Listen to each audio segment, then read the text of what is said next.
Restart হয়েছে? এখনও আসে নাই? কতটুকু পর্যন্ত আসে? এতটুকু পর্যন্ত? সেকেন্ড মিনিট উঠতেছে না? স্টার্ট লাইভে দা। হ্যাঁ, ওকে। আসসালামু আলাইকুম। বুঝি নাই, আসতেছে না কেন ওয়াতে? ওকে।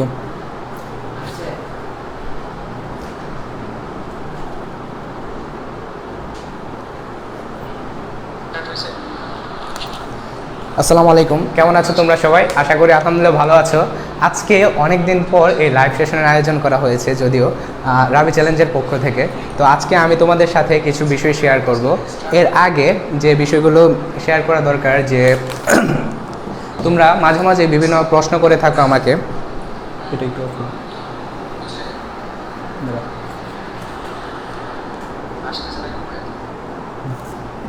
তোমরা মাঝে মাঝে আমাকে অনেক অনেক রকমের প্রশ্ন করে থাকো। আচ্ছা, এক মিনিট, এর আগে একটা বিষয় জেনে যাচ্ছি। তোমরা একটু কমেন্ট সেকশনে কমেন্ট করে জানাও যে সাউন্ডটা ক্লিয়ার আসছে কিনা। প্লিজ একটু কমেন্ট করে জানাও তোমরা যে সাউন্ডটা এক্স্যাক্ট ক্লিয়ার আসছে কিনা।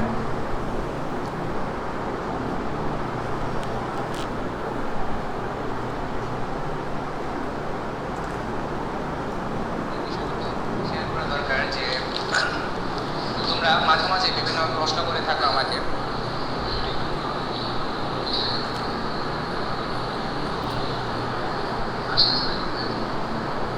ওকে, শেখ রাশেদ কমেন্ট করেছে যে সাউন্ড পারফেক্ট। জান্নাতুল খানম সালাম আলাইকুম। সাদিকুর আসসালামু আলাইকুম। ওয়ালাইকুম আসসালাম ভাইয়া, তোমাদের সবাইকে স্বাগতম আমার ক্লাসে। যারা যারা এখনও ক্লাসটি দেখছো না, প্লিজ তোমরা শেয়ার করে দাও ক্লাসটি, যাতে তোমার ফ্রেন্ডরাও দেখতে পারে। আমরা নিশ্চয়ই মূল ক্লাসে চলে যাব, এবং চলে যাওয়ার আগে তাই তোমাদের কিছু ইনফরমেশন দিয়ে দিতে চাই। যারা যে তোমরা অথবা আমার যে জুনিয়র সবাই মোটামুটি অনেকে একই টাইপের যে কোশ্চেনগুলো আস্ক করো, তো সেই কোশ্চেনের আনসারগুলো আমি দিয়ে দেওয়ার চেষ্টা করছি। প্রথমত তোমরা যে বিষয়টি আস্ক করো যে ভাই আমি কীভাবে চান্স পাবো, এখন আমি যদি একটা বিষয় বলি তোমাদেরকে, যে কোনো কিছু লক্ষ্যে পৌঁছানোর আগে তোমার যতটুকু পরিশ্রম করা দরকার ততটুকু পরিশ্রমই করতে হবে। আলটিমেটলি পরিশ্রম ছাড়া কিন্তু কিছু হবে না। তো চান্স পাওয়ার জন্য আসলে পরিশ্রমের কোনো বিকল্প নেই। আরেকটা বিষয়, তোমরা প্রতিদিন আরেকটা বিষয়ের প্রশ্নের সম্মুখীন হয়, যেটা হচ্ছে প্রতিদিনই তোমরা বলো যে ভাইয়া কত ঘন্টা করে পড়বা। আসলে কত ঘন্টা করে পড়বা এটা তো কোনো ফিক্সড আইডিয়া দেওয়া যায় না। কারণ হচ্ছে একটা স্টুডেন্ট যে কিনা প্রথম ক্লাস 1 থেকেই সবসময় পড়ে আসছে, সবসময় 8 ঘন্টা বা সবসময় 6 ঘন্টা করে পড়ে আসছে, সে কিন্তু তোমার মতো না। আবার যে কিনা ক্লাস 8 বা ক্লাস 9 থেকে পড়ে আসছে, সে কিন্তু অলওয়েজ একটা লেখে ছিল আগে থেকে। তো তার ক্ষেত্রে পরিশ্রমটা বেশি করতে হয়, যেমনটা হয়েছিল আমার ক্ষেত্রে। আমি এত একটা ভালো স্টুডেন্ট ছিলাম না, এখনও তেমন একটা ভালো স্টুডেন্ট না। তো আমার ক্ষেত্রে যে বিষয়টা হয়েছে, আমি ক্লাস 8 থেকে একটু ভালোভাবে পড়াশোনা শুরু করেছি, 9 থেকেও আলহামদুলিল্লাহ পড়েছি। তো এইভাবে আমার কিন্তু প্রচুর পরিমাণে পরিশ্রম করতে হয়েছে। তো দেখা গেছে যে অ্যাডমিশনের সময়টাতে আমার প্রায় অনেক ঘন্টা পরিশ্রম করতে হয়েছে, 16 ঘন্টা বা 17 ঘন্টা বলে অনেক জায়গায় দেখা যায় যে অনেক রাত কাটে নাই। তো এইভাবেই ওকে আমি ক্ষমতা দিচ্ছি। তো অনেক রাত দেখা যায় যে নির্ঘুম গেছে, কিন্তু আবার দিনের বেলা ঘুমাই। এইভাবে পরিশ্রম প্রতিনিয়ত জাস্ট পরিশ্রমের মাধ্যমে সফলতার দাওরে পৌঁছানো যায়। তো আমরা মূল ক্লাসে চলে যাব। এর আগে আবারও বলছি তোমরা যারা এখনও ভিডিওটি শেয়ার দাওনি অবশ্যই শেয়ার দিয়ে দাও মূল ক্লাসে চলে যাওয়ার আগে। এর আগে আরও কিছু প্রশ্নের উত্তর দিচ্ছি। আরেকটা প্রশ্নের উত্তর বলে যে ইংরেজিতে ভালো করার উপায়গুলির শাস্ত্রবল যে বিষয়টা হচ্ছে, তোমার মেইন বইটাকে প্রাধান্য দিতে হবে। মেইন বইটা বলতে মেইন বইয়ের যে ভোকাবুলারিগুলো, এগুলো প্রথমত সবচেয়ে বেশি আয়ত্ত করতে হবে। কারণ হচ্ছে এই ভোকাবুলারি থেকে ঢাকা ভার্সিটি সহ বিভিন্ন ভার্সিটিতে আসে।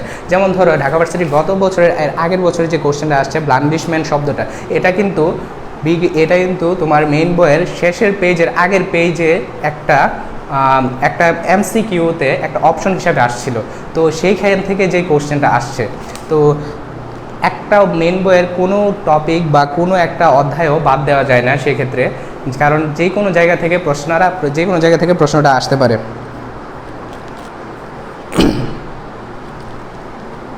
কোথায় আছেন স্যার আপনি? আমি ব্রাহ্মণবাড়িয়া আছি ভাইয়া।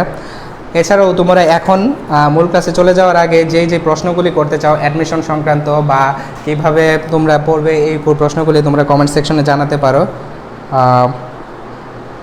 আমি যতটুকু সম্ভব আনসার দেওয়ার চেষ্টা করব। পরশা মরিয়ম, আসসালামু আলাইকুম ভাইয়া। সাউন্ড ঠিক আছে? ওয়ালাইকুম আসসালাম আপু। ওকে, আরেকটা প্রশ্ন তোমাদের আসে ভাইয়া, বি ইউনিটের জন্য ইংলিশ মেইন বুক পড়তে হবে? হ্যাঁ ভাইয়া, বি ইউনিটের জন্য বলো, এ ইউনিটের জন্য বলো, সি ইউনিটের জন্য বলো, প্রত্যেকটা ইউনিটের জন্য ইংলিশটা জরুরি এবং ইংলিশ মেইন বইটা অবশ্যই জরুরি। কারণ বিগত বছরে যদি তুমি 5 বছরের কোশ্চেন ব্যাংক সলভ করো, হ্যাঁ আরেকটা কথা মনে পড়ছে, এর আগেই বলছি তো, বিগত যে 5 বছরের প্রশ্ন ব্যাংক সলভ করো তাহলে দেখবা যে মেইন বই থেকে বেশি বেশি প্রশ্ন আসছে। আর হচ্ছে এবং আরেকটা বিষয় কি, চান্স পাওয়া ইংরেজিতে ভালো করার উপায়। হ্যাঁ, ইংরেজিতে ভালো করার উপায় হচ্ছে ফার্স্ট অফ অল তোমার যে কোনো বিষয়ে ভালো করতে চাও বা ইংরেজিতে ভালো করতে, যে ভার্সিটিতে টিকার মূল মন্ত্র হচ্ছে যে প্রশ্ন ব্যাংক বইটা পড়া। সেক্ষেত্রে রাবি চ্যালেঞ্জ বইটা পড়তে পারো রাবির জন্য। আর প্রশ্ন ব্যাংকে যে কোনো ভার্সিটিতে পরীক্ষা দেওয়ার আগে পড়ে যেতে হয়, কারণ হচ্ছে আমরা যে কোনো ভার্সিটিতে আমরা যে পরীক্ষাগুলো দিয়েছি সেটার মধ্যে দেখা গেছে যে কোনো ভার্সিটিতে আমরা যাওয়ার আগে সেই প্রশ্ন ব্যাংকটা পড়ে যেতাম এবং ওই প্রশ্ন ব্যাংকটা সম্বন্ধে কোন জায়গা থেকে কোন জায়গা থেকে প্রশ্নগুলো এসছে সেগুলো ঘেটে যেতাম। আরেকজন বলছো inter first year English first paper কি পড়তে হবে? হ্যাঁ অবশ্যই, আমি মূলত ইন্টার ফার্স্ট ইয়ারের ইংলিশ মেইন বইয়ের কথাটাই বলছি, অন্য কোনো বইয়ের কথা না। আর মূলত তোমার যে প্রশ্ন ব্যাংক পড়লে মোটামুটি ধারণা হয়ে যায়। জিকের জন্য কোন বইটা বেস্ট হবে? আমি জুবাইর জিকে পড়েছি, তাই তোমরা ইচ্ছা করলে খন্দকার জিকে বা জুবাইর জিকে দুইটাই পড়তে পারো। জিকের জন্য একটা বই ভালো, দুইটা বই ভালো, তোমরা যে কোনো একটা নিতে পারো। এবি বিজ্ঞান চান্স পাওয়ার সম্ভাবনা আছে কি? আবিতে বিজ্ঞান।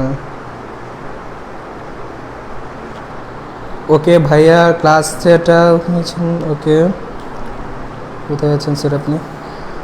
আচ্ছা ভাইয়া, এখন মূল ক্লাসে চলে যাওয়া যাক। এখন আর প্রশ্নের উত্তর না নেই, এতদিন না পড়া এখন থেকে প্রিপারেশন নিলে কি চান্স পাওয়া যাবে? হ্যাঁ ভাইয়া, একজন প্রশ্ন করেছ আরিফ আহমেদ, ভাইয়া এতদিন না পড়া এখন থেকে প্রিপারেশন নিলে কি চান্স পাওয়া যায় পসিবল? হ্যাঁ অবশ্যই পসিবল, কারণ হচ্ছে যে এখনও 2 মাস সময় আছে। আমাদের ডিপার্টমেন্টে আমি নাম উল্লেখ করছি না, আমাদের ডিপার্টমেন্টে একটা মেয়ে আছে যে কিনা সায়েন্স থেকে প্রিপারেশন নিয়েছে। সে জাস্ট 3 মাস প্রিপারেশন নিয়েছে, কিন্তু যেই 3 মাস প্রিপারেশন নিয়েছে এই 3 মাস অনেক বেশি এবং অনেক কঠোর পরিশ্রম করেছে।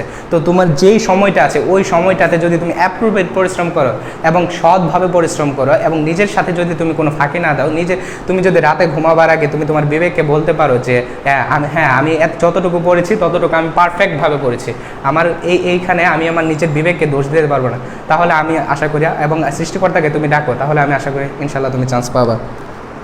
ভাই ইংলিশ ফার্স্ট পেপারটা কীভাবে গুছিয়ে পড়বো কাইন্ডলি বলুন। ইংলিশ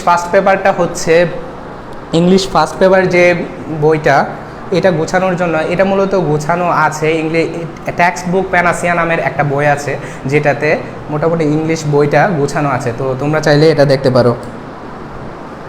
ইংরেজি কোন বাংলা? আমরান ভয়ান, আসসালামু আলাইকুম। ওয়ালাইকুম আসসালাম ভাইয়া। দ্বিতীয় অতিরিক্ত স্যার অ্যাকচুয়ালি ভাইয়া আমি মূলত ইংরেজি ক্লাস নিচ্ছি, তোমরা যদি ইংরেজি সম্পর্কিত প্রশ্নগুলো করো তাহলে বেশি উপকৃত হব, তাহলে বেশি কমফোর্ট ফিল করবো চান্স দিতে। তো আমি মূল ক্লাস এরপরে একটা প্রশ্ন আসছে, যেটা হচ্ছে রাবির আইন বিভাগ পেতে আমার কি করা প্রয়োজন? আচ্ছা ভাইয়া, রাবির আইন বিভাগ পেতে মূলত তোমার পজিশনটা এখন যেহেতু তিন ধাপে পরীক্ষা নেওয়া হবে, অর্থাৎ 15,000 করে, সেহেতু তোমাকে 15,000-এর মধ্যে রাবিতে যেহেতু আইন বিভাগে 110টা সিট, সেহেতু তোমাকে অন্তত 50-এর ভিতরে থাকলে আশা করা যায় যে তুমি আইন বিভাগে চান্স পাবে। কিন্তু এই 50-এর ভিতরে 50-এর বাইরে গেলেও আশাটা ভাঙা যায় না, তবে 50-এর ভিতরে থাকলে শিওর ধরা যায়। রাজশাহী এ ইউনিটের জন্য প্রশ্ন ব্যাংক পড়বা। রাজশাহী এ ইউনিটের জন্য ভাইয়া তুমি রাবি চ্যালেঞ্জ পড়তে পারো। আর্টসের জন্য ভাইয়া কিছু জানতে চাচ্ছি। আমি মূলত আর্টসের জন্যই বলছি ভাইয়া, আর্টসের জন্যই সব কিছু আর্টসের আসসালামু আলাইকুম, ইংলিশ কম্পিটিটিভ এক্সাম বইটা পড়ছি, ওইটা পড়লে কতটুকু উপকার হবে? হ্যাঁ, ইংলিশ কম্পিটিটিভ এক্সাম বইটা তুমি পড়তে পারো এবং যারা মাস্টার পড়েছো তারাও পড়তে পারো। আলটিমেটলি এখন এই পর্যায়ে এসে তোমাদের প্রায় বেসিকগুলি আমার মনে হয় যে তোমাদের জন্য তোমাদের যে বেসিকগুলি, এই বেসিকগুলি সবগুলোই শেষ হয়ে গেছে। ভাইয়া আপনার পজিশন কত ছিল? আচ্ছা, এটা কি না বললেই নয়, আমার পজিশন 54তম ছিল ভাইয়া। মূল বই ছাড়া ইংরেজি বই কোন বই পড়লে ভালো হবে? মূল বই ছাড়া যেগুলি পড়লে ভালো হবে এগুলি এর আগেও অনেকে সাজেস্ট করে দিয়েছে, যেমন মাস্টার, কম্পিটিটিভ এক্সাম, টেক্সটের জন্য টেক্সট ম্যান আছে, এটা পড়তে পারো, এবং স্পেশালি রাবির জন্য তুমি রাবি চ্যালেঞ্জটা পড়তে পারো। ওকে ভাইয়া, আর প্রশ্নের উত্তর না দিয়ে এখন ক্লাস শুরু করছি। তবে এর আগে কিছু একটা মোটিভেশনাল স্পিচ দিতে চাই। যদিও কেউ মোটিভেশনাল স্পিচ পছন্দ করে না, তারপরে একটা মোটিভেশনাল স্পিচ দিতে চাই। একটা সক্রেটিসের কাহিনী বলতে চাই। সেটা হচ্ছে, সক্রেটিস সে তার শিষ্যদের নিয়ে বসেছিল। তো সে যখন শিষ্যদের নিয়ে বসেছিল, তার এক শিষ্য আয়সা জিজ্ঞেস করলো যে আমি কিভাবে সফল হতে পারি। ঠিক আছে স্যার, আমি কীভাবে সফল হতে পারি? তো সক্রেটিস তখন খুবই ব্যস্ত ছিল, যে কারণে বলল যে আমি আজকে তোমার প্রশ্নের উত্তর দিতে পারবো না, তুমি কাল এসো। তো সে পরবর্তী দিনও গেল। পরবর্তী দিন যখন দেখলো সেম অবস্থা, সে অনেক ব্যস্ত ছিল, অনেক শিষ্যদের নিয়েছিল, সেম অবস্থায় সে দেখলো, তারপরের দিনও ফিরে গেল। এরপরে হঠাৎ একদিন সক্রেটিস এক রাস্তা দিয়ে যাচ্ছিল। যখন যাচ্ছিল তখন সে হঠাৎ সক্রেটিসকে দেখতে পেল, যে প্রশ্নকর্তা আর কি। তো সে সক্রেটিসকে দেখতে পেয়ে সে তার পথের সামনে এইভাবে থামিয়ে বলল যে আপনাকে আমি একটা প্রশ্ন, স্যার আমি আপনাকে একটা প্রশ্ন অনেক দিন যাবত করছি, কিন্তু আপনি আমার উত্তরটা দিচ্ছেন না, যে কিভাবে আমি সফল হব। তো বলল যে তোমার আজকে কি প্রশ্নের উত্তর দিতেই হবে? তারপরে বলল যে হ্যাঁ, আমার আজকে প্রশ্নের উত্তর দিতেই হবে, না হলে আমি আপনাকে ছাড়তে পারছি না। তো তারপরে কি হলো, সক্রেটিস তাকে নিয়ে বলল চলো সামনে যাই। তখন সে আস্তে আস্তে সামনে গেল। যেতে যেতে সে একটা নদীর ধারে গেল। দুজনেই নদীর ধারে গেল। তখন সক্রেটিস বলল তার শিষ্যকে, তুমি একটু পানিতে নামো। তখন পানিতে নামলো। তো তারপরে সক্রেটিস বলল আরেকটু নামো। পরে আরও একটু নামলো, সাথে সাথে সক্রেটিসও নামলো। এরপরে বলল যে আরেকটু নামো। পরে এইভাবে নদীর মাঝ পর্যন্ত যাওয়ার পরে সক্রেটিস তার শিষ্যকে ঝাপটে ধরলো। আমাদের গ্রামের ভাষায় বলে, যেটাকে বলে চুবানো, ঠিক আছে। তো সক্রেটিস তাকে ঝাপটে ধরে পানির ভিতরে দিয়ে দিল। তারপরে যেই মাত্র পানির ভিতরে দিয়ে গেল, সে ছটফট করতে শুরু করলো। এমনভাবে ছটফট 30 সেকেন্ড বা 1 মিনিট পরে সে ছটফটানির কারণে এইভাবে ছিটকে ফেলে দিল সক্রেটিসকে, এবং সক্রেটিসও ছিটকে পড়লো এবং সে উঠে দাঁড়ালো এবং বলল যে আরে মশাই, আমি আপনার কাছে একটা জিনিস জানতে চাচ্ছি, যে আমি কিভাবে সফল হব, আর আপনি কিনা আমাকে মারতে চাচ্ছেন। পরে সক্রেটিস বলল, আসলে তোমাকে আমার মারার উদ্দেশ্য ছিল না, আমার উদ্দেশ্য ছিল এটাই যে তোমাকে প্রমাণ করা কীভাবে সফল হতে চাই। তো পরে বলল যে তুমি যখন পানির নিচে ডুবেছিলা, তখন তুমি কিভাবে ফিরে আসছো, অর্থাৎ তুমি কিভাবে উপরে উঠেছো। পরে তার শিষ্য বলল, আমি তো প্রাণপণ চেষ্টা করার ফলে আপনার উপরে উঠতে পারছি, না হলে তো আমি মারা যেতাম ওইখানেই। তো তোমরা যারা অনেকে প্রশ্ন করো, ভাইয়া আমি চান্স পাবো কিনা, ভাইয়া আমি সফল হবো কিনা, ভাইয়া আমার পসিবিলিটি কতটুকু। তো এটার প্রশ্নের উত্তর হচ্ছে এটাই, যে সফল হওয়ার জন্য এইরকম প্রাণপণ পরিশ্রমটা করা। তো তোমরা কি আসলে এই পরিশ্রমটা করতে পেরেছো? একটু কমেন্টে জানাবা আমাকে, এই পরিশ্রমটা কে কে করতে পারছো।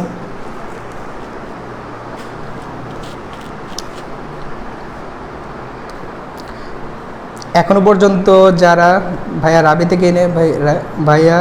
থেকে নেগেটিভ মার্কস আছে, হ্যাঁ অবশ্যই নেগেটিভ মার্কস আছে, গতবার ছিল না, কিন্তু এবার থেকে যোগ হয়েছে।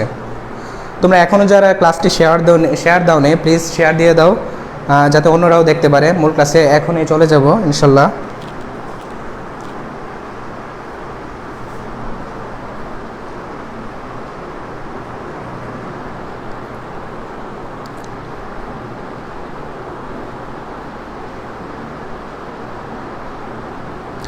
ভাইয়া সর্বোচ্চ চেষ্টা করতেছি, আলহামদুলিল্লাহ।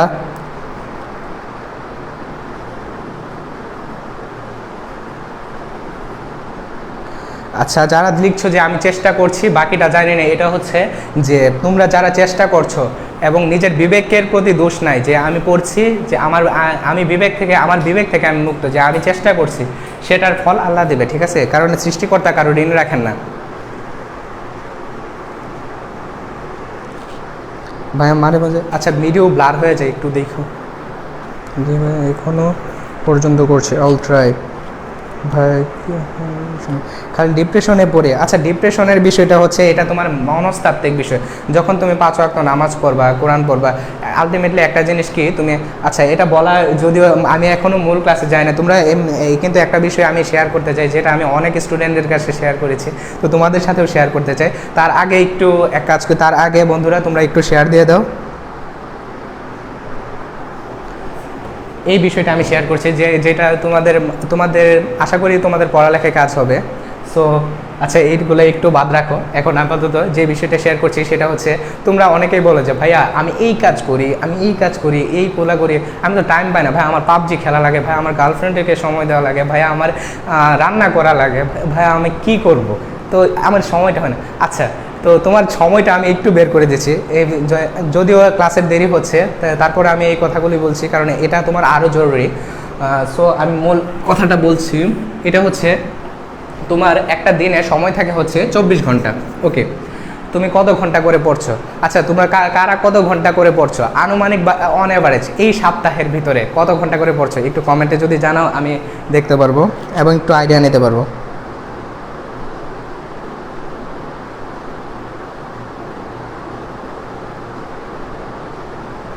কে কত ঘন্টা পরে পড়ছো?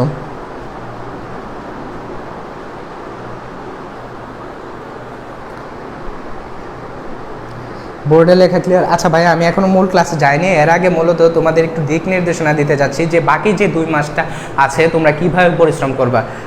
আমি হয়তো ক্লাস খুব কম পাবো, এই কারণে আমি মূলত তোমাদের দিক নির্দেশনাটা দিয়ে যেতে চাই, আশা করি সাথে থাকবে। এখনও যারা শেয়ার করেনি তারা প্লিজ শেয়ার করে দাও। লেখা ঝাপসা। আচ্ছা 8, 8 আওয়ার, 12 আওয়ার, 15, একজন লিখেছো 15 আওয়ার, একজন লিখেছে। ভাই একটা প্রশ্ন ছিল। জি ভাই প্লিজ করেন, সেটা হিসেব করি না কত ঘন্টা পরে 8-9 ঘন্টা কোথায়। আচ্ছা ভাই যে যারা 8-9 ঘন্টা বলছো তারা হচ্ছে ক্লাস 5-এ যারা এখনকার দিনে প্রায় সবাই পড়াশোনা করে, আলটিমেটলি পড়াশোনা ছাড়া কিছু হয় না। তো আমি একটা রুটিন বলে দিই, যেটা আমি হয়তো পড়ালেখার ওই রকম রুটিন তোমার যদি না মানাও যায় তারপরে তোমার রুটিনটা ফলো করতে হবে, কারণ রুটিনটা করলে দেখা গেছে যে তোমার একটা খেয়াল থাকে যে আমার এই এতটুকু 1 ঘন্টা সময় আমার নষ্ট হচ্ছে বা আমার 2 ঘন্টা সময় নষ্ট হচ্ছে, আলটিমেটলি রুটিন ছাড়া কিছু খেয়াল থাকে না। আচ্ছা আমি একটা রুটিন করে দিচ্ছি, যেটা হচ্ছে তোমার আশা করি তুমি তোমার নিজের মতো সাজিয়ে নেবা, কিন্তু আশা করি আলটিমেটলি কিছু হলেও কাজে দেবে। আচ্ছা আমরা একটা মজার রুটিন খেয়াল করি, এখানে দেখো আমাদের হাতে আমাদের সারা দিন মিলে আছে কত ঘন্টা? 24 ঘন্টা। ওকে 24 ঘন্টা, ঠিক আছে।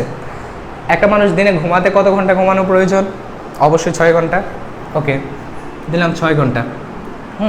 এরপরে বিভিন্ন যে কাজগুলো করে, খাওয়া, গোসল করা, তারপরে আড্ডা দেওয়া, এগুলো খুব কম সময় করতে হবে। বাকি 2টা মাস আছে, অবশ্যই তোমার মা বাবার জন্য তোমার পরিশ্রমটা অবশ্যই করতে হবে, সেক্ষেত্রে তোমার অবশ্যই বেশি পরিশ্রম করতে হবে। সেক্ষেত্রে অন্যান্য যেই কাজগুলোতে সময় দিতে, এই কাজগুলোতে অবশ্যই কম করা প্রয়োজন। আচ্ছা সেক্ষেত্রে প্রথমে যে বিষয়টা হচ্ছে ঘুম কত ঘন্টা? 6 ঘন্টা, ঠিক আছে। এরপরে যে বিষয়টা আসে যে খাবার, 3 বেলা খাবার। 3 বেলা খাবারে আমরা কি করি? টিভি ছাড়ি এবং খেতে বসে। নো, এটা কখনোই করা যাবে না। খাবার কিভাবে খাবার? খাবারে প্রতি বেলা 5 মিনিট করে সময় দেবা, 5 মিনিট 5 মিনিট 5 মিনিট, এরপরে একটু যদি বেশি হয়ে যায় ঠিক আছে 5 মিনিট, অর্থাৎ 15 মিনিট। 15 মিনিটে 3 বেলা খাবার শেষ।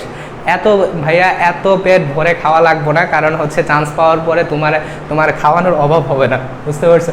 এখন এইখানে হচ্ছে 15 মিনিট, তারপরেও যদি এদিক ওদিক করে 5 মিনিট চলে যায়, প্লাস 5 মিনিট দিলাম, অর্থাৎ 20 মিনিটে তোমার 3 বেলার খাবার শেষ করতে হবে, ঠিক আছে। ওকে খাবার কত মিনিট তাহলে? 3 বেলা খাবার 20 মিনিট। গোসল কত মিনিট? গোসল হয়তো মেয়েদের একটু করতে দেরি হয়, কিন্তু ছেলেদের করে দেরি হবার কথা না, তারপরেও ধরলাম গোসল মিলে 10 মিনিট, ঠিক আছে। কত মিনিট হলো? 20 আর 10-এ কত হলো? 30 মিনিট, অর্থাৎ এখানে কত হলো? 30 মিনিট। 30 মিনিট কি? খাবার এবং গোসল, ঠিক আছে। এরপর আসে তোমার প্রেয়ার অর্থাৎ নামাজ।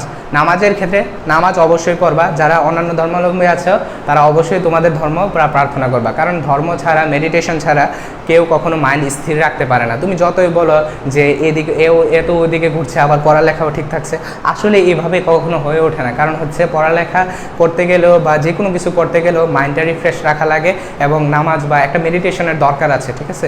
তো সেই ক্ষেত্রে হচ্ছে নামাজের ক্ষেত্রে টাইমটা ফিক্সড করা ঠিক না। এরপর আমি একটা ধরে নিচ্ছি, যদিও নামাজের ক্ষেত্রে টাইমটা ফিক্সড করা ঠিক না। যদি ধরো প্রত্যেক বেলা নামাজে যদি আমি 10 মিনিট করে ধরি, 5 বেলা নামাজ, ঠিক আছে, 5 বেলা নামাজে যদি আমি আধা ঘন্টা, 10 মিনিট না, 5 বেলা নামাজ যদি আমি আধা ঘন্টা করেও ধরি তাহলে কত ঘন্টা? অন এভারেজ আধা ঘন্টা ধরলাম, তাহলে কত ঘন্টা হয়? 30 মিনিট করে ধরলে 30 30 30 30 অর্থাৎ 2 ঘন্টা 30 মিনিট হয়। 2 ঘন্টা 30 মিনিট আমার কি 2 ঘন্টা 30 মিনিট লাগে আমার নামাজ, বা ধরো অন্যান্য অবলম্বী যারা আছো তারা তারা তোমাদের তারা নিজেদের প্রেয়ার করবা, অর্থাৎ প্রেয়ারে লাগে 2 ঘন্টা 30 মিনিট। এরপরেও যদি বেশি প্রেয়ারের দরকার হয় তাও দাও, সমস্যা নাই, ঠিক আছে। কারণ হচ্ছে তুমি যদি আল্লাহকে ডাকো এটা কখনো বিফলে যাবে না, কারণ হচ্ছে আল্লাহ তাআলা কারো ঋণ রাখেন না। এখন ধরলাম 2 ঘন্টা 30 মিনিট, ঠিক আছে, 5 বেলা নামাজে ধরলাম 2 ঘন্টা 30 মিনিট। আমার মনে হয় না এতটুকু লাগবে, তারপরেও ধরে নিলাম, যদিও ধরাটা ঠিক না, আনুমানিক একটা টাইম ধরে নিলাম। এখন এখানে কত মিনিট গেল? 2 ঘন্টা 30 মিনিট। আর এইখানে কত ঘন্টা গেল? এইখানে গেল হচ্ছে আধা ঘন্টা 30 মিনিট, ঠিক আছে। এখন মোট মিলিয়ে কত ঘন্টা হলো? মোট মিলিয়ে হলো 3 ঘন্টা। ওকে, 3 ঘন্টা, ঠিক আছে। এখন 3 ঘন্টা না, আমার মনে হয় না নামাজে এতক্ষণ সময় লাগে। এখান থেকে যদি বলি 3 ঘন্টা, এখন 3 ঘন্টা। এখন বলো তোমাদের আর কি কি কাজ আছে? যদি আর কি কোনো কাজ থাকে বলো আমাকে, আমাকে কমেন্ট করো ভাইয়া, আর কি কি কাজ থাকতে পারে।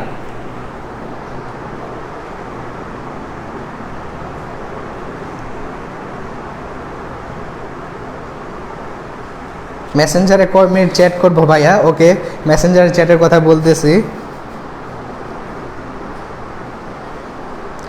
আমার এবিলিটি ভাইয়া 6 আওয়ার আমার জন্য ইনাফ। আচ্ছা ভাই, তুমি যদি 6 আওয়ার পরে তোমার পড়াগুলি মনে থাকে তুমি মনে রাখতে পারো, কিন্তু আলটিমেটলি 6 আওয়ার পরে আমার মনে হয় না অ্যাডমিশনের একটা স্টুডেন্টের 6 আওয়ার পড়া প্রয়োজন। কারণ আমি 6 আওয়ার কখনো বসতে বসতে দেখা যায় 3 ঘন্টা থেকে 6 ঘন্টা চলে যায়।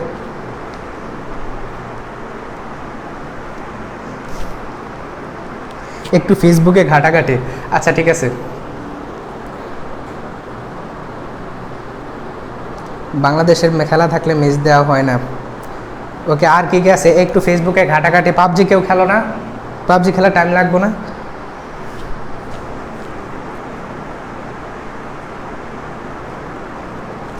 ফেসবুকিং বাদে আর কি কি আছে? কেউ পাবজি খেলো?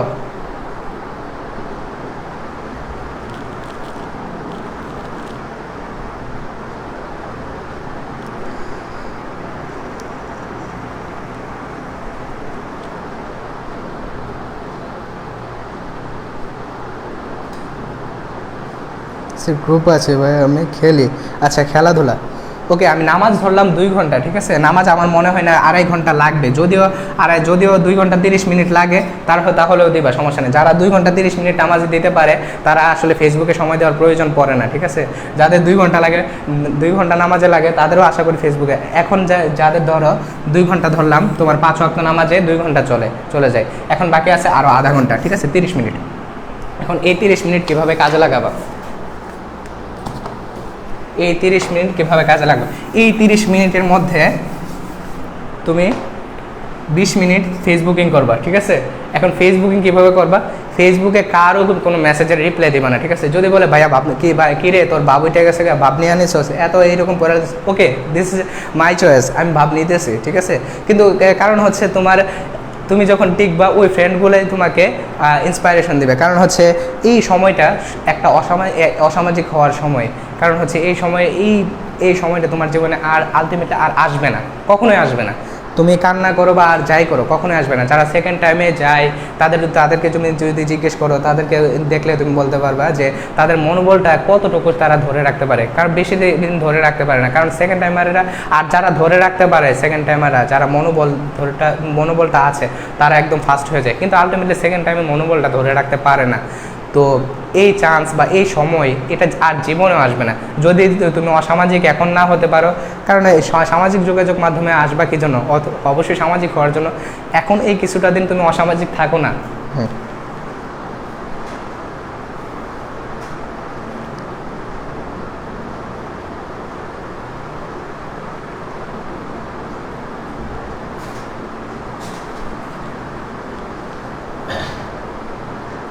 আচ্ছা, একজন বই লিখছো যে আমার খাইতে আধা ঘন্টা লাগে, নামাজে 10 মিনিট।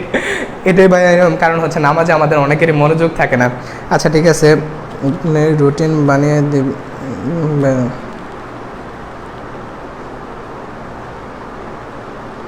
আচ্ছা, যদি গার্লফ্রেন্ড রিপ্লাই না দেয় তাহলে পরের দিনে।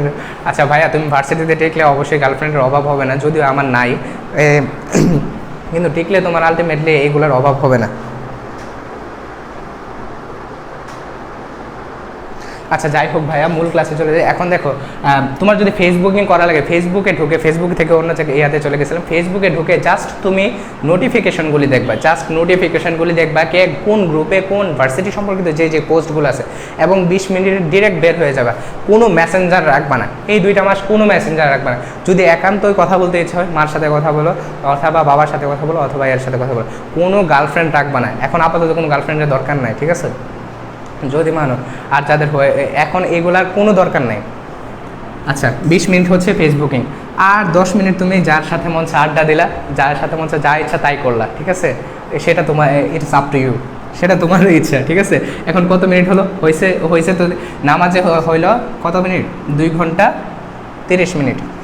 আর হচ্ছে এই 30 মিনিট কি, নামাজ হচ্ছে 2 ঘন্টা, 2 ঘন্টা ধরছিলাম নামাজ। আর এই 30 মিনিট হচ্ছে ফেসবুকিং প্লাস আদার্স, ঠিক আছে? তার মানে এখানে কত ঘন্টা হলো? 3 ঘন্টা, ঠিক আছে? 3 ঘন্টা। আর এখানে কি হলো? 6 ঘন্টা ঘুম।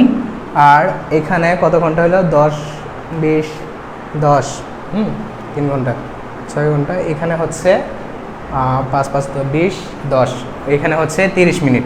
3 ঘন্টা 30 মিনিট, 3 ঘন্টা 30 মিনিট। আর হচ্ছে কি, এখানে 6 ঘন্টা, অর্থাৎ 6 ঘন্টা আর 3 ঘন্টায় কত হইলো? 9 ঘন্টা। 9 ঘন্টা 30 মিনিট, ঠিক আছে? ধরলাম আরও আধা ঘন্টা তুমি এমনি চলে গেলো, ঠিক আছে? অর্থাৎ ধরলাম আরও আধা ঘন্টা তোমার এইভাবে আড্ডা দেওয়া বা কোনো একটা জরুরি কিছু হয়েছে, এইভাবে চলে গেলো, তাহলে কত ঘন্টা হইলো? অর্থাৎ 4 ঘন্টা, ঠিক আছে? যদিও এই 4 ঘন্টা সময় কোনো কাজে আসে না, এই 4 ঘন্টা সময়, যদিও এই 4 ঘন্টা সময়ের মধ্যে শুধু নামাজটাই কাজে আসে, এই 4 ঘন্টা সময়ের মধ্যে নামাজটাই কাজে আসে, এত কষ্টটুকু সময় লাগে না। অর্থাৎ 3 ঘন্টার ভিতরেই এই যাবতীয় আদার্স, নামাজ সহ যে আদার্স কাজগুলা আছে ওইগুলা করে ফেলা যায়, ঠিক আছে? তো আমি যদি ধরি 4 ঘন্টা এবং এখানে যদি 6 ঘন্টা ধরি, এখানে কত হয়? 10 ঘন্টা। এখন বাকি আছে কত ঘন্টা? 14 ঘন্টা। এবার আমাকে তুমি বলো, 14 ঘন্টা তুমি কি করো একটু বলো। 10 ঘন্টা কিভাবে সময় যায় আমি বলে দিলাম, ওকে? এবার বাকি যে 14 ঘন্টা আছে তুমি কি করো আমাকে বলো, যদি এইভাবে সময়টা যায়।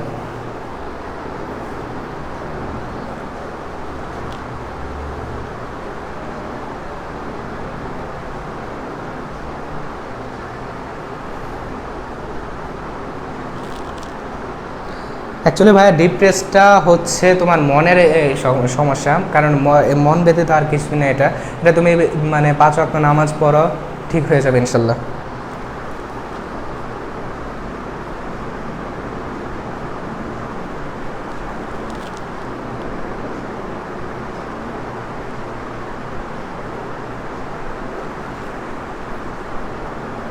ওকে ভাইয়া, আমি মূল ক্লাসে চলে যাচ্ছি। আশা করি এখন পর্যন্ত 252 জন ক্লাসে জয়েন হয়েছে, আলহামদুলিল্লাহ। এখনও যারা ক্লাসটি শেয়ার দাওনি, অবশ্যই প্লিজ তোমরা শেয়ার দিয়ে দাও। আমি এখন মূল ক্লাসে চলে যাচ্ছি। আপাতত রুটিনটা দিলাম। এখন রুটিনের মধ্যে আমি বলছিলাম এই 14 ঘন্টা কে কে ক্লাস করো না, এইটা বলতে প্লিজ এইটা কমেন্ট সেকশনে জানাও যে এই 14 ঘন্টা তুমি কি করো। অর্থাৎ 10 ঘন্টা তো দেখা দিলাম যে এই 10 ঘন্টা যদি তুমি এইগুলা করো, এবং এই বাকি 14 ঘন্টা কী আছে তোমার করার, বলো।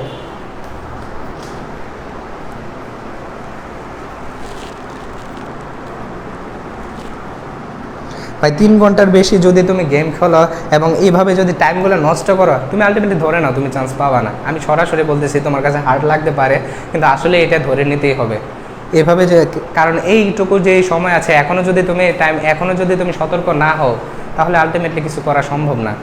একটা মানুষের তুমি শুধু মানুষের সাফল্যটা দেখলে চলবো না, সাফল্যের আগে সে কতবার ব্যর্থ হয়েছে, কতবার তার কতটুকু অপমান সহ্য করতে হয়েছে, এগুলোও দেখতে হবে ভাইয়া। কোন সাবজেক্টে কতটুকু টাইম দিব, কোন সাবজেক্ট ভাইয়া তুমি কোন সাবজেক্ট কতটুকু, এটা তোমার এটাকে ডিপেন্ড করছে তোমার উপর, তুমি কোন কোন সাবজেক্টে দুর্বল ওই সাবজেক্টে তুমি টাইম দিবা বেশি। আচ্ছা আমি মূল ক্লাসে চলে যাই, আশা করি যতটুকু প্রশ্ন আনসার দেওয়া দরকার ইনশাল্লাহ হয়েছে। এখন দেখো আজকে তোমাদের সাথে আমি কিছু কনফিউজিং কোশ্চেন নিয়ে আমি আলোচনা করব, যেগুলা বিভিন্ন বিশ্ববিদ্যালয় পরীক্ষা সহ প্রতিযোগিতামূলক পরীক্ষায় বেশিরভাগ সময় এসে থাকে। প্রথমে দেখো এখানে কি আছে, the air of Dhaka is polluted. এখন এখানে দেখো এয়ার হবে নাকি ডায়ার হবে, তোমরা কনফিউজিংয়ে পড়ে যাও যে ভাই এয়ার হবে নাকি ডায়ার হবে, the air of Dhaka is polluted. এখন প্রশ্নটা হচ্ছে এইখানে কোন এয়ার বলা হয়েছে, এখানে বলা হয়েছে ঢাকার বাতাস, ঠিক আছে, যেহেতু এখানে বলা হয়েছে ঢাকার বাতাস অর্থাৎ বাতাসটা কোন এলাকার, ঢাকার, তাহলে কি এটা নির্দিষ্ট না, এই কারণে যেহেতু এটা নির্দিষ্ট হয়েছে এই কারণে এখানে এটা ডায়ার হবে, এয়ার হবে না। আবার নেক্সট কোশ্চেনটা দেখো, the air is essential to our life. এখন এইখানে দেখো এয়ার হবে নাকি ডায়ার হবে, এইখানে হচ্ছে এয়ার ইজ এসেনশিয়াল, এইখানে যে বাতাস অর্থাৎ বাতাসটা কি কোন এলাকার বা কোথাকার, বা ফ্যানের বাতাস নাকি ন্যাচারাল বাতাস, এটা কি উল্লেখ করা আছে, কিছুই উল্লেখ করা নাই, অর্থাৎ জাস্ট বাতাস আছে এটাই উল্লেখ করা হয়েছে, কিন্তু এখানে কোনো নির্দিষ্টতা উল্লেখ করা নাই, এই কারণে এখানে কোনো আর্টিকেল হবে না, শুধু এয়ার হবে, ঠিক আছে, অর্থাৎ বায়ু আমাদের জন্য আমাদের লাইফে প্রয়োজনীয়। এরপরে চলে যাচ্ছি নেক্সট উদাহরণে। নেক্সট হচ্ছে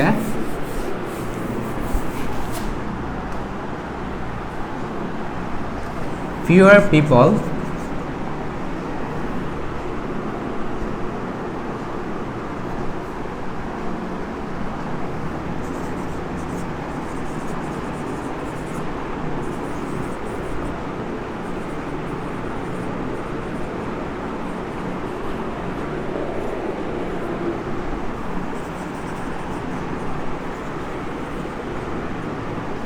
people get American visas nowadays and fewer students are present here.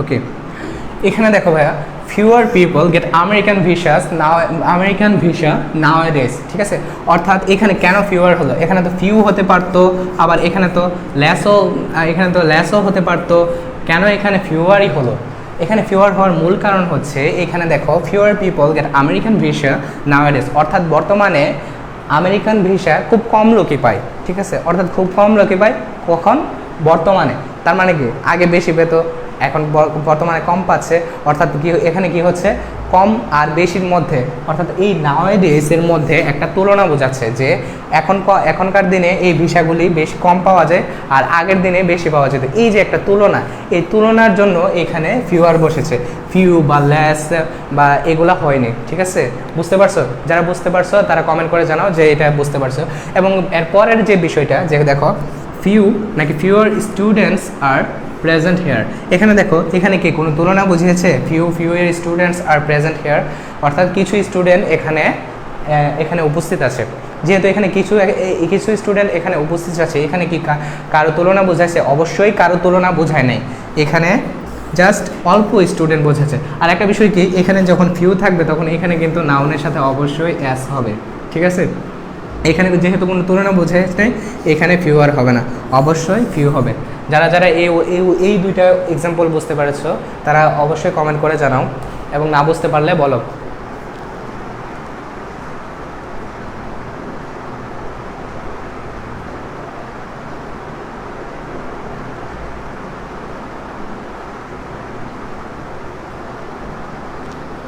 যারা যারা বুঝতে পারছো অবশ্যই কমেন্ট করে জানাও, আর যারা এখনও না বুঝতে পারছো প্লিজ বলো কোন জায়গাটা বুঝতে পারো নাই।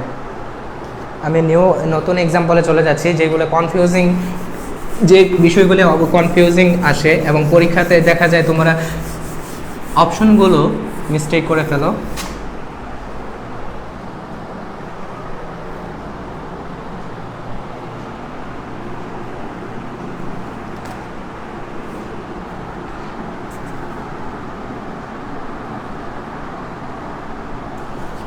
It was he. এরপরে যে কোশ্চেনটা আসে ওইটা হচ্ছে ইট ওয়াজ হি অর বড় করে okay okay it was him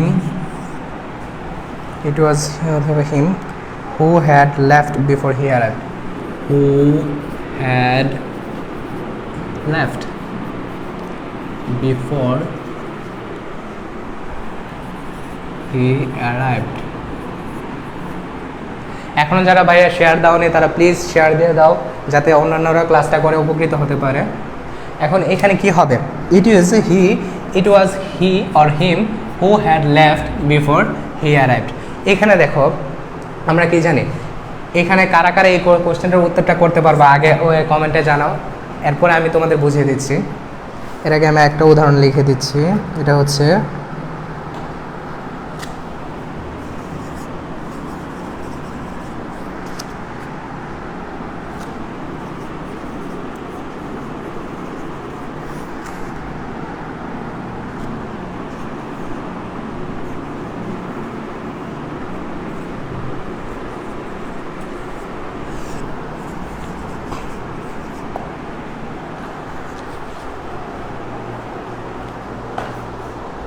it was হি। হ্যাঁ, সবার উত্তরটাই সঠিক হয়েছে। ইট ওয়াজ হি। ওকে, হ্যাঁ হ্যাঁ ভাইয়া সবার উত্তরটাই সঠিক হয়েছে। হি, এখানে হি হবে কেন, কারণ হচ্ছে এখানে বি ভার্ব আছে। আমরা কি জানি বি ভার্বের পরে সব সময় সাবজেক্টিভ ফর্ম হয়। কি হয়, বি ভার্বের পরে সবসময় সাবজেক্ট ফর্ম হয়, এই কারণে ইট ওয়াজ হি হয়েছে, হিম হয়নি। যেমন ধরো এখানে যদি থাকতো ইট ইজ আই নাকি মি, সেক্ষেত্রেও কিন্তু এখানে আই হতো। আবার এখানে আরেকটা কনফিউজিং কোশ্চেন আসে, সেটা হচ্ছে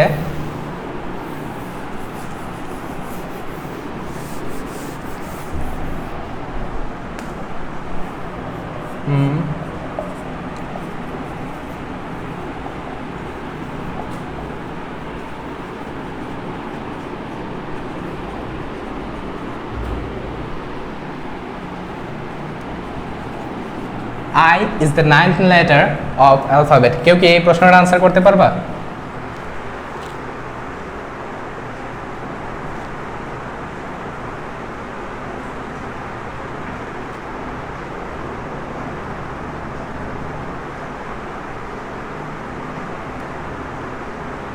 ক্লিয়ার দেখা যাচ্ছে না, ক্লিয়ার কি দেখা যাচ্ছে না, কিছু বোঝা যাইতেছে না। ওকে, একটু ইয়ারটা ইয়ার করো, মানে এইভাবে ধরো।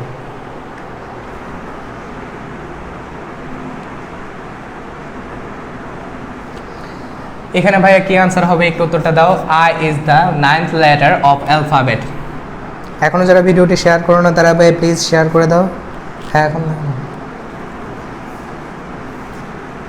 একটু ক্যামেরাটা আগাও, দেখি না তো, অনেকে বলতেছে দেখতে পারতেছে না, একটু ক্যামেরাটা আগে দেখো।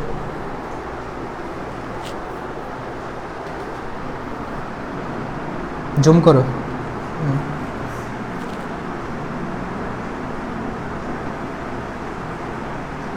এখন কি ভাইয়া দেখা যাচ্ছে, একটু কমেন্ট করে জানাও যে এখন দেখা যাচ্ছে কিনা।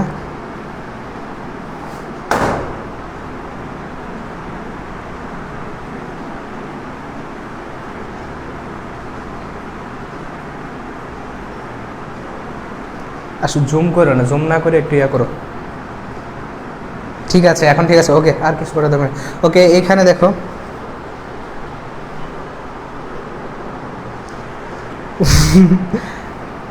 ও আসলে এখানে উত্তরটা লিখে দিয়েছি, সরি। এখানে বলার কথা ছিল আই ইজ অথবা আর is the 9th letter of alphabet. এইখানে মূলত আই কি, এখানে আই মূলত সাবজেক্ট হিসাবে বসে নাই, অর্থাৎ আইটা বসছে অ্যালফাবেটের অ্যালফাবেটের যে পর্যায়ক্রমটা ওইটা, যেমন ধরো ABCDEFGHI, অর্থাৎ নবম লেটার, অর্থাৎ এই যে নবম লেটার এখানে এই নবম লেটারটা হিসাবে বসছে। এটা কোন ভার্সিটিতে আসলে আমার সঠিক মনে নাই, কিন্তু এটা একটা ভার্সিটিতে আসলে এটা একটু আইকিউ টাইপের কোশ্চেন, সো এটাও একটু কনফিউজিং কোশ্চেন, তোমরা খেয়াল রাখো এটা। হ্যাঁ নাউন, হ্যাঁ অবশ্যই। ওকে, এরপরের সলিউশনে চলে যায়। এটা হচ্ছে এইখানে এই প্রশ্নের উত্তরটা দাও। এটা হচ্ছে পুনম হো নাকি home, I know is very good.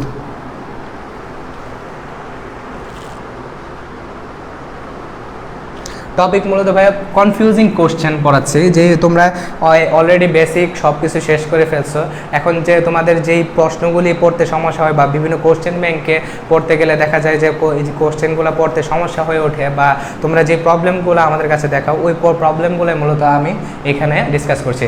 এরপরে যদি কোনো প্রবলেম থাকে তোমাদের বা তোমার যদি কোনো প্রবলেম থাকে সেগুলো কমেন্ট সেকশনে জানাতে পারো, আমি হচ্ছে উত্তর দেওয়ার চেষ্টা করব।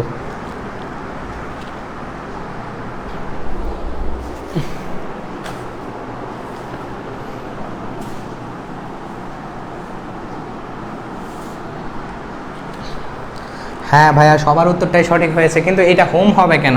আচ্ছা, এখন যারা বোঝো নাই তাদের কোন টপিক পড়াচ্ছেন ভাইয়া? আমি একবার বলছি যে এটা কনফিউজিং কোশ্চেনের ক্লাস করছি, কারণ হচ্ছে তোমরা বেসিকগুলো অলরেডি শেষ করে ফেলছো, এই কারণে এখন দেখা যাচ্ছে এখন যে কোশ্চেনগুলো পড়েছি সেগুলো হচ্ছে প্রশ্ন ব্যাংকে, বিভিন্ন প্রশ্ন ব্যাংক তোমরা পড়ো না, এই প্রশ্ন ব্যাংকে দেখা যায় কিছু প্রশ্ন কনফিউজিং থাকে বা প্রশ্নটা পেরে উঠছো না, ওই প্রশ্নের ক্ষেত্রে আনসারগুলি করছি। ওকে, যারা এখনও ভিডিওটি শেয়ার করে নয় ভাইয়া এখনই শেয়ার করে দাও। ওকে, কেন হোম হবে এখানে? আমরা এখন এখানে মাঝে মধ্যে তোমরা অনেকেই গোলমাল পাকিয়ে ফেলো যে এটা হোম হবে নাকি হোম হবে। কেন হোম হবে বোঝাচ্ছি, যে প্রথমত একটি সাবজেক্ট, এটা নোট করে নাও যে সাবজেক্ট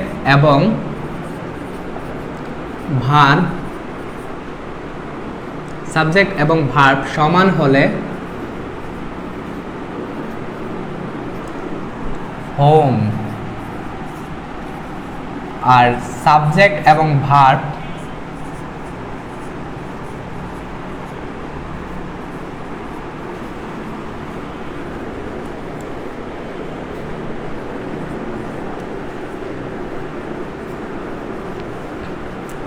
তোমরা অনেকে এই প্রশ্নটার কনফিউজিং আনসার দাও, বা এই প্রশ্নটা অনেকে পেরে ওঠো না যে কোথায় কোন জায়গায় হোম দেবো বা কোথায় হো দেবো বা কি করবো এইটার সম্বন্ধে। এখন এটার সম্বন্ধে এখানে যে ভার্বটা আছে এটা মূলত কিন্তু ফাইনাইট ভার্ব, ঠিক আছে, ফাইনাইট ভার্ব থাকতে হবে।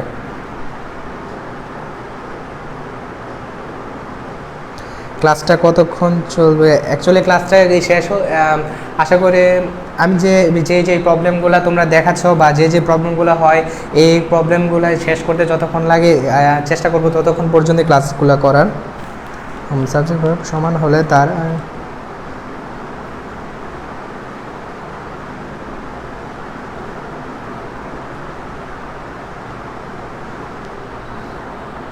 ওকে হোম। এখন এই যে সাবজেক্ট ভার্ব, আমি কি বললাম, সাবজেক্ট এবং ভার্ব যদি সমান হয় তাহলে এখানে কি হয় হোম, আর সাবজেক্ট এবং ভার্ব অসমান হলে হো বসে। যেমন ধরো এখানে পুনম, এখানে কয়টা সাবজেক্ট? একটা সাবজেক্ট। এরপরে দেখো হো হবে নাকি হোম হবে? এখন এখানে দেখো এখানে আরেকটা আয় আছে, এটা কয়টা সাবজেক্ট? আর একটা সাবজেক্ট। আবার দেখো এখানে নো কি একটা ভার্ব না? অবশ্যই এখানে এটা একটা ভার্ব। আবার এখানে ইজ কি? ইজ আর একটা ভার্ব না? আর একটা ভার্ব। এখন এখানে দেখো সাবজেক্ট একটা, আবার সাবজেক্ট একটা, ভার্বও একটা, ভার্ব একটা, অর্থাৎ এখানে কয়টা সাবজেক্ট কয়টা ভার্ব? দুইটা সাবজেক্ট দুইটা ভার্ব। তার মানে কি সাবজেক্ট ভার্ব সমান কিনা? অবশ্যই সাবজেক্ট ভার্ব সমান, যেহেতু এখানে এই যে একটা সাবজেক্ট একটা ভার্ব এবং এখানে একটা সাবজেক্ট একটা ভার্ব সমান, সেহেতু অবশ্যই এখানে হোম হবে। আর যদি সাবজেক্ট ভার্ব অসমান হতো তাহলে এখানে হো বসতো। যেমন ধরো এখানে যদি আই না থাকতো, it was Poonam who or home no is very good, এখানে তাহলে হু হতো, কারণ হচ্ছে এখানে একটা ভার্ব অর্থাৎ দুইটা ভার্ব আর একটা সাবজেক্ট, অর্থাৎ যেহেতু সাবজেক্টের অভাব আছে সেই কারণে এখানে হু হতো। আশা করি তোমরা এই উদাহরণটা বুঝতে পারছো। এরপরে এই উদাহরণটি যে না বুঝতে পারছো প্লিজ কমেন্ট করে জানাও।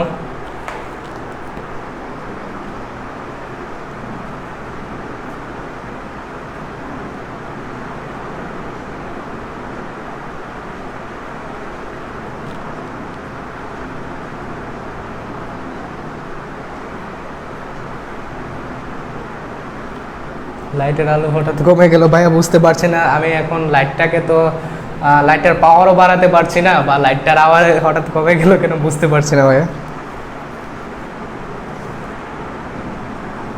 এখনো কি ভাইয়া ঝাপসা দেখা যায়? একটু জুমটা কমাও তো। না, অফ করলে ভালো হবে না। ওকে ভাইয়া, নেক্সট উদাহরণে চলে যাই আমি। এরপরের উদাহরণ হচ্ছে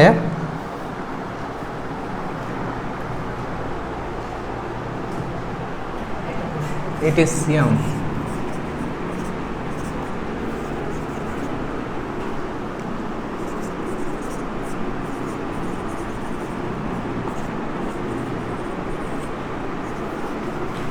এটার আনসার করো তো কি হবে? It is Siam who are home is very good. এইটা অনুসারে অর্থাৎ সাবজেক্ট ভার্ব সমান হলে হু হবে, হোম হবে, এবং সাবজেক্ট ভার্ব অসমান হলে হু হবে। এরপরের যে উদাহরণটা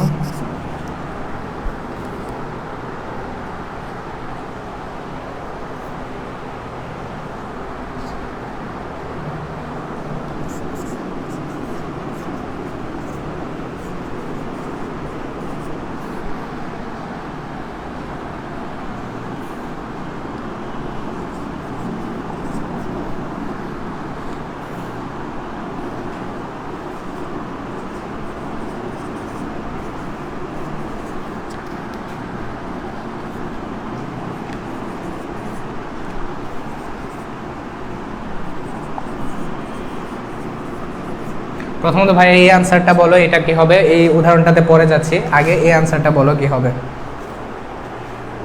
দেখি।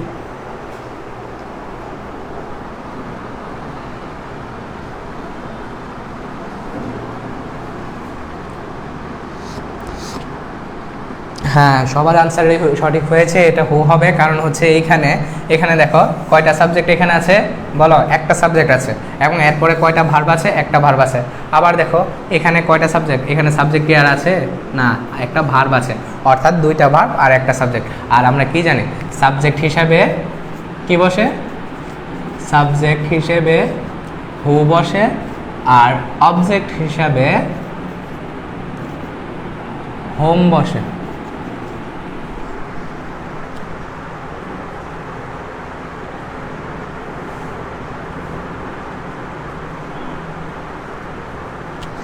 সাবজেক্ট হিসাবে কি বসে? হু বসে, এবং অবজেক্ট হিসাবে হোম বসে।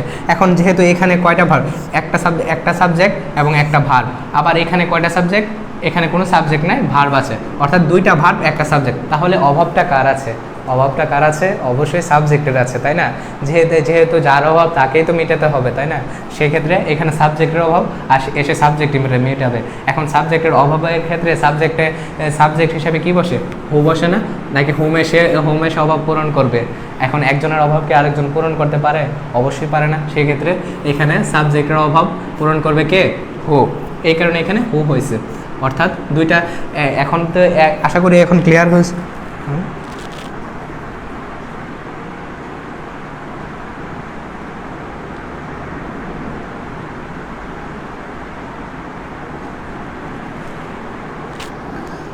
হ্যাঁ, আশা করি এখন ক্লিয়ার হয়েছে যে এখানে কেন হু হবে। এখনও যদি এখানে হু আর হোমের ব্যাপারটা আনক্লিয়ার থাকে প্লিজ কমেন্ট করে জানাও, আমি চেষ্টা করব আবার বুঝিয়ে দিতে। যদি ক্লিয়ার হয় হু এবং হোমের ব্যাপারটা ক্লিয়ার হয় তাহলে ক্লিয়ার লিখে কমেন্ট করো।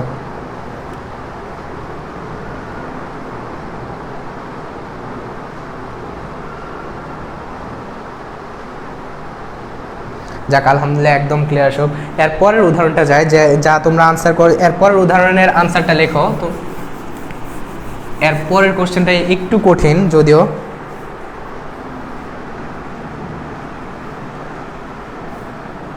ইট is Tania which or whose uncle are very good. এখন এখানে হুইচ হবে নাকি হুজ হবে?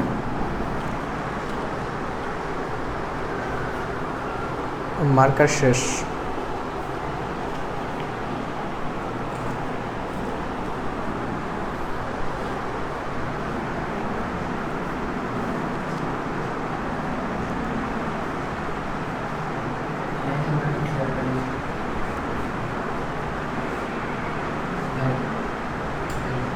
Blur, okay. এটা ব্লার আসছে কেন, একটু ইয়াতে আনো।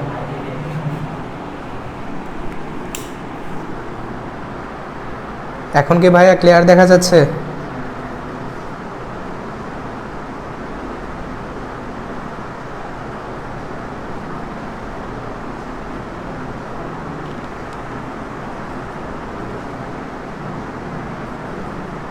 ওকে, এরপরে থেকে ভাইয়া সরি, এরপরে থেকে ইনশাল্লাহ বড় করে লেখার চেষ্টা করব। এখন এখানে দেখো, ইট ইজ তানিয়া হুইচ নাকি whose uncle are very good. এখন এখানে কোনটা হবে? এখন ভাইয়া অনেকে সাবঅর্ডিনেট বা ক্লজ দিয়ে বিচার করো, অনেকে কঠিন নিয়ম বা অনেকে দেখা যায় এটা প্রশ্ন আনসার করতে পারো না। সেক্ষেত্রে তুমি একটা টেকনিক ফলো করতে পারো। টেকনিকটা সবসময় কাজে নাও দিতে পারে, বাট যখন তুমি বুঝবা না হুজ মূলত, এই মার্কারটারও সমস্যা হয়ে গেছে ভাইয়া, তো আশা করি মনে হয় হ্যাঁ। আচ্ছা, হুজ হয় যখন কোনো মালিকানা বোঝায় এবং যার অর্থে বোঝায়, ঠিক আছে, এবং কোনো একটা নির্দিষ্ট মালিকানা বোঝাবে। ঠিক যেমন ধরো এখানে ইট ইজ তানিয়া, হুইচ হবে নাকি হুজ হবে? হুজ আঙ্কেল, কার আঙ্কেল? আমার আঙ্কেল বা তানিয়ার আঙ্কেল। অর্থাৎ তানিয়ার আঙ্কেল কি কেউ টেনে নিয়ে যেতে পারবে? বা তানিয়ার আঙ্কেল তো তানিয়ারই থাকবে, কেউ তো আর কেউ আর ছিনিয়ে নিতে পারবে না। অর্থাৎ বাংলা ছবিতে কি হয়, নায়ক নায়িকাকে ছিনিয়ে নিয়ে যায় না, কিন্তু নায়ক নায়িকাকে ছিনিয়ে নিয়েও গেলেও নায়ক কী বলে যে তুই আমার জানকে কেড়ে নিতে পারবি না, সে আমার মন, তুই আমার এইখান থেকে কেড়ে নিয়ে যেতে পারবি কিন্তু আমার মন থেকে কেড়ে নিতে পারবি না। আলটিমেটলি কি কেড়ে নিতে পারে? আসলে তো পারে না। কিন্তু সেইভাবে যারটা হচ্ছে মালিকানা বোঝাবে, তার থেকে কেউ কেড়ে নিতে পারবে না। সহজ একটা টেকনিক হচ্ছে, এর মার্কারটাও কালেন।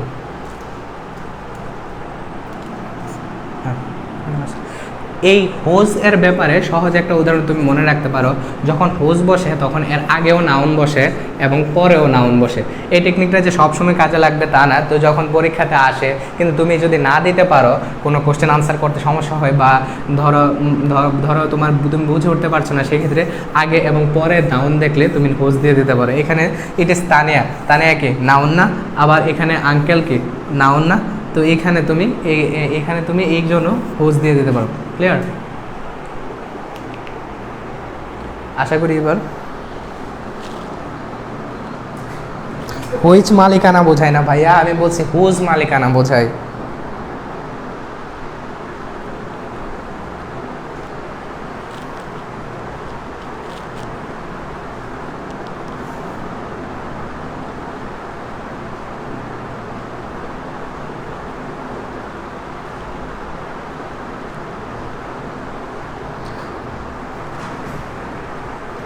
একটু পরপর ব্লার হয়ে যায়, একটু পরপর ব্লার হয়ে যায় ভাইয়া। মোবাইলটা তো কিনলাম ভালো দেখে, কিন্তু কী জন্য ভালো ব্লার হয়ে যায় বুঝতে পারছি না।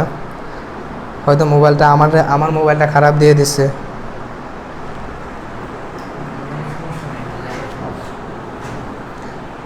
আমার লাইটিং ইফেক্টটা হয়তো আর একটু বাড়াতে হবে ভাইয়া আবার একটু বলেন। ক্লিয়ার? হ্যাঁ ভাইয়া, আবার একটু বলছি, এটা হচ্ছে টেকনিক, কিন্তু এটা সবসময় ফলো করবা না। যেটা হচ্ছে যে যখন হু এবং হুইউ এইরকম কনফিউজিং দেখবা, তখন দেখবা এর আগে নাউন আছে কিনা এবং পরেও নাউন আছে কিনা, এবং এরকম যার শব্দটা বোঝাচ্ছে কিনা, এরকম বোঝালে তুমি এখানে হুজ দিয়ে দিবা। বুঝতে পারছো? আচ্ছা, এরপর আরেকটা কনফিউজিং কোশ্চেনে চলে যায়। যারা এখনও শেয়ার দাওনি তারা প্লিজ ভাইয়া শেয়ার দিয়ে দাও।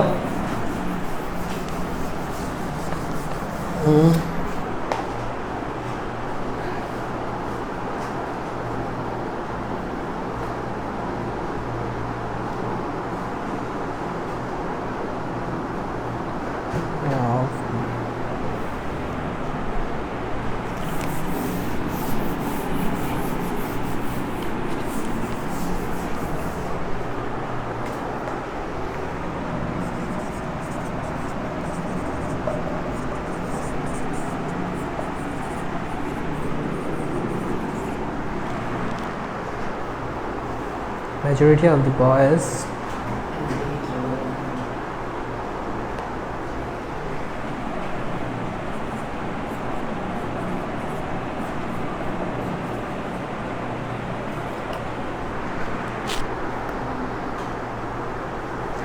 এখন ভাই এখানে আনসার করো যে majority of the boys like it হবে নাকি লাইকস ইট হবে, কমেন্ট করে জানাও এটা কি হবে। Majority of the boys like it হবে নাকি লাইকস ইট হবে, এবং কেন হবে যদি পারো আনসার করে জানাও, আর যদি না পারো জাস্ট উত্তরটা আনসার করে দাও যে লাইক হবে নাকি লাইকস হবে।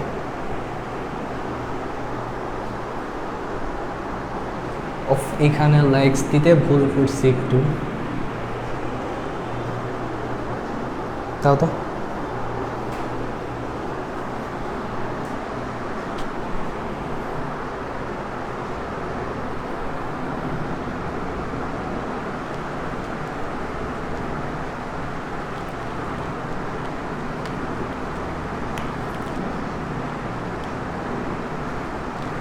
খাগড়া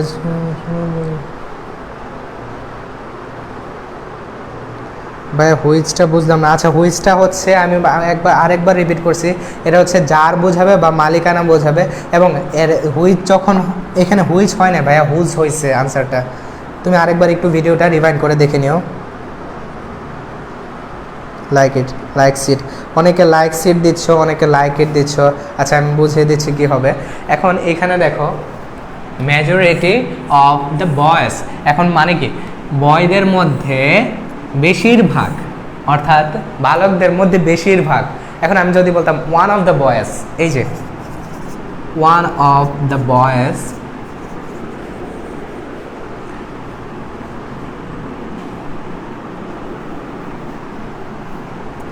ডু নাকি does the work,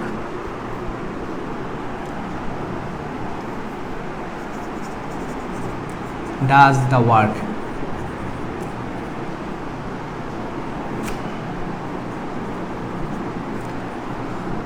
one of the boys do নাকি does the work। প্লিজ এই কোশ্চেনের আনসার করো, আশা করি এই কোশ্চেনের আনসার যারা দিতে পারবে এই কোশ্চেনের আনসার হয়ে যাবে। একটু পরে বুঝিয়ে দিচ্ছি।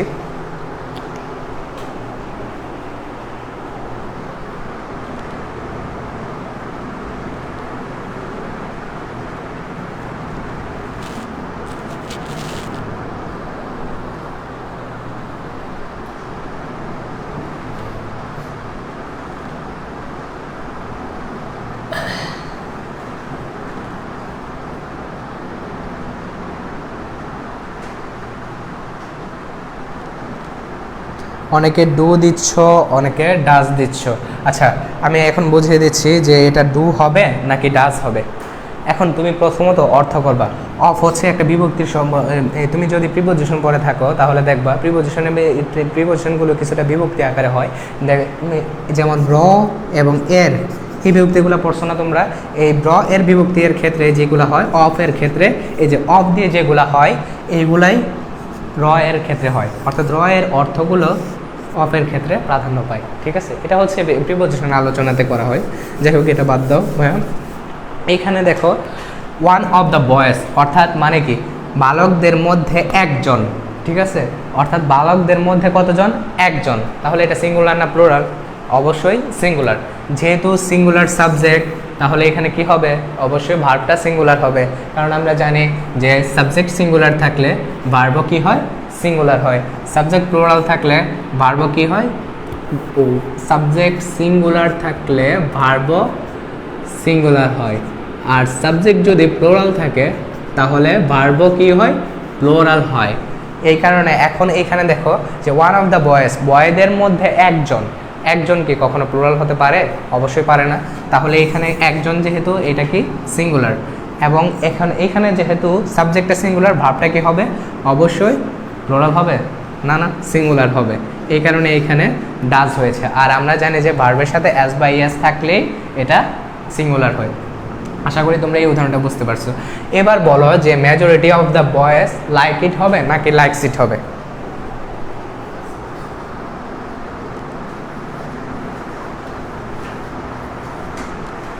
আর এরপরেও যদি বুঝতে সমস্যা হয় এই নিয়মটা লিখে নিতে পারো, ওয়ান অফ দ্য প্লাস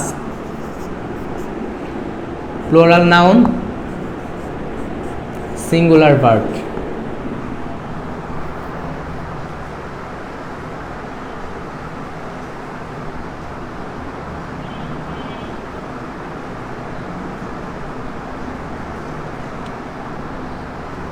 এখনো ভাইয়া অনেকেই পারছো না, কিছু কনফিউজিং করছো আনসারগুলো।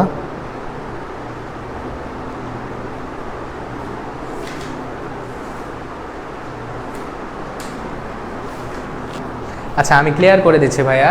এখন এইখানে হচ্ছে majority of the boys like it হবে নাকি লাইকস ইট হবে। এখানে দেখো majority of the boys, majority of the boys কি, বয়দের মধ্যে মানে হচ্ছে বালকদের মধ্যে অনেকেই, এখন একজন সিঙ্গুলার হয়, অনেকেই কি সিঙ্গুলার হয়, অনেকে সিঙ্গুলার কখনো হতে পারে না, অনেকেই প্লুরাল।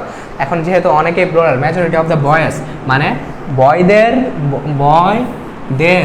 মানে অফ দিয়ে কি বোঝায়, এর বা র বোঝায়, ঠিক আছে, অর্থাৎ বালকদের, ঠিক আছে, বালকদের মধ্যে অনেকেই, বালকদের মধ্যে অনেকেই কেমন, তাহলে বালকদের মধ্যে অনেকেই কি সিঙ্গুলার নাকি প্লুরাল, অবশ্যই প্লুরাল। যেহেতু এটা প্লুরাল, এখানে সাবজেক্ট যেহেতু প্লুরাল আছে, তাহলে কি হবে, ভার্বটাও প্লুরাল হবে, এই কারণে এখানে লাইক হবে, লাইকস হবে না। আশা করি তোমরা এটাও বুঝতে পেরেছো। এখনও যদি আনক্লিয়ার হয়ে থাকে প্লিজ একটু কমেন্ট করে জানাও।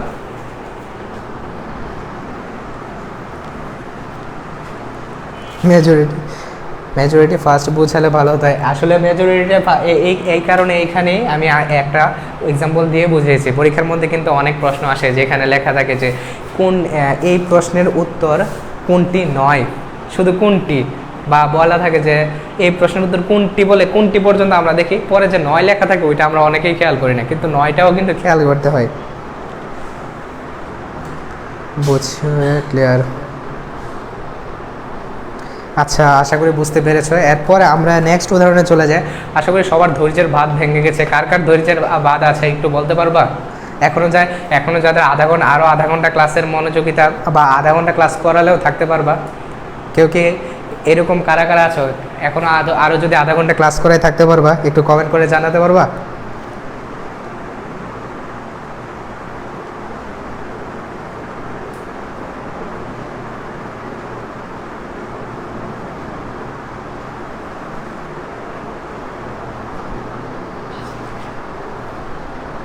Wow, that's great.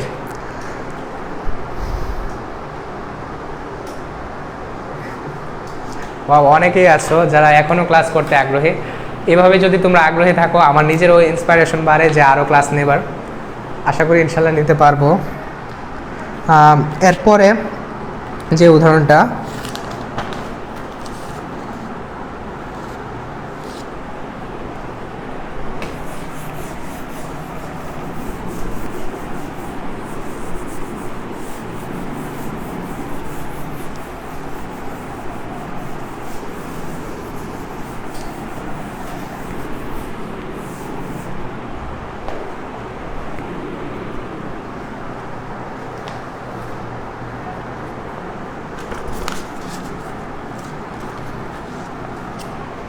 এরপরে যে উদাহরণটা তোমরা অনেকবারই খেয়াল করেছো বা অনেকভাবে পড়েছো, আশা করি এটা এখনও ক্লিয়ার। দ্য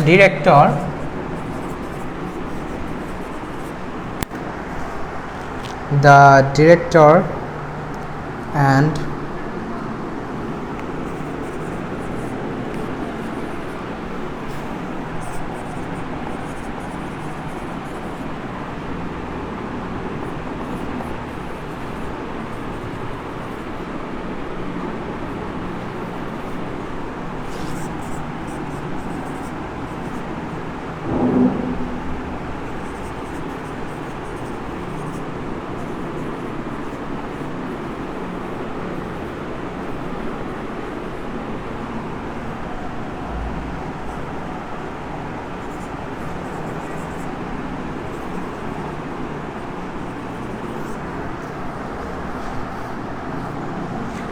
প্রথমত তোমরা এটার আনসার দাও, the director and the chairman is নাকি আর কামিং হবে। The director and the chairman is নাকি আর কামিং। এটা না ভাইয়া, এটা পরে আনসার বললো, প্রথমে এটা বলো।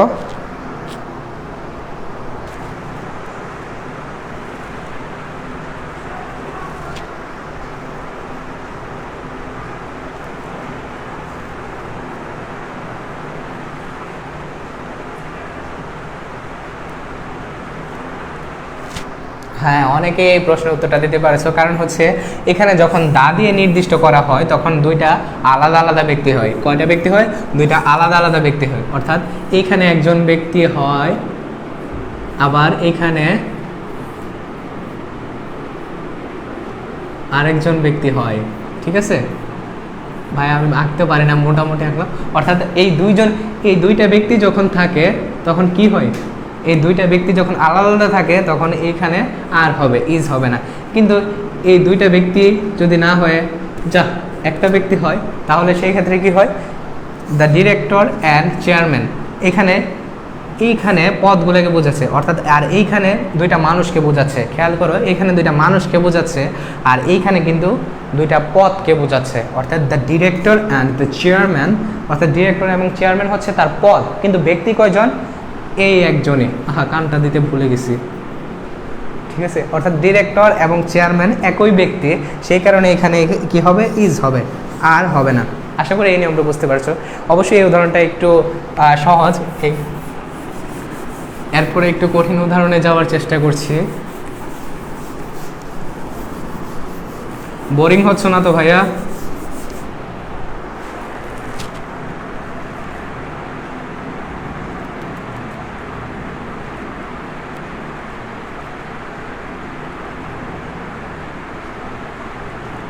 Is coming. হ্যাঁ ভাইয়া, হয়েছে।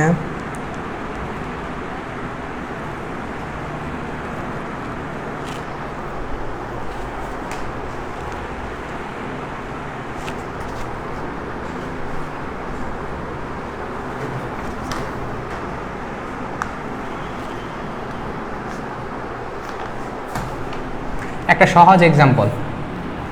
মার্কারের কালি শেষ।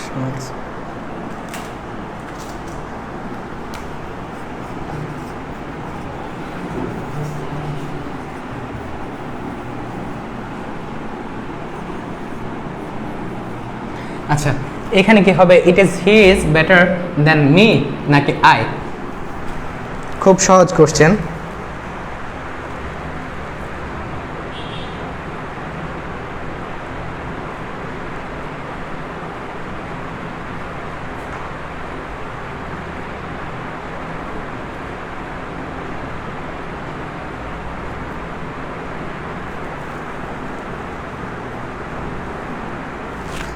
দিদার আলী সরকার, তুমি কিছুই বুঝতেছো না ভাইয়া। কি বুঝতেছো না আইডেন্টিফাই করে বলো যে ভাই আমি এটা বুঝতেছি না।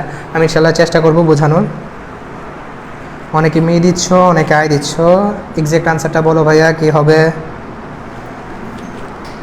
এটা হচ্ছে প্যারালালিজমের নিয়মে পড়ছে। তো তুমি যদি প্যারালালিজমে, আমার একটা ভিডিও ক্লাস আছে, তোমরা যদি জানতে প্যারালালিজমের ক্লাসটি করতে চাও আমাকে ইনবক্সে বলতে পারো, অথবা আমি কমেন্টে লিঙ্কটা দিয়ে দেবো। ইউটিউবে এই ক্লাসটি দেখে নিতে পারো। ইউটিউবে আমার কিছু ক্লাস আছে, ওইগুলো আরও কিছু ক্লাস আছে, ওইগুলো তোমরা দেখতে পারো।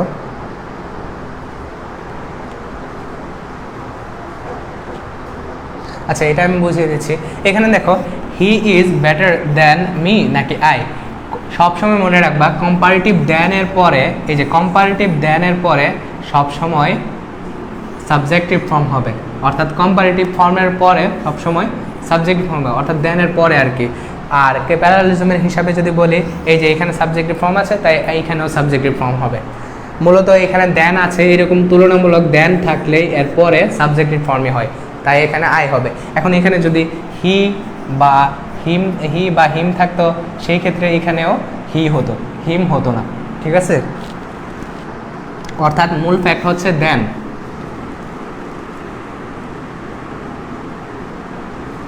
হ্যাঁ ভাইয়া, সবারটাই হয়েছে।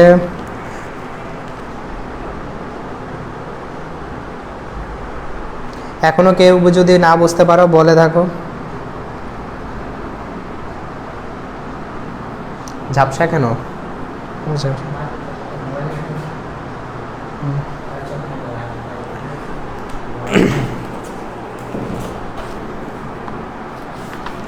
আশা করি এই পর্যন্ত তোমরা বুঝতে পেরেছো। আমি মূলত এখন এই ক্লাসটা শেষ করব, এরপরে আবার নেক্সট দিন কোনো একদিন ক্লাসে আসব। তো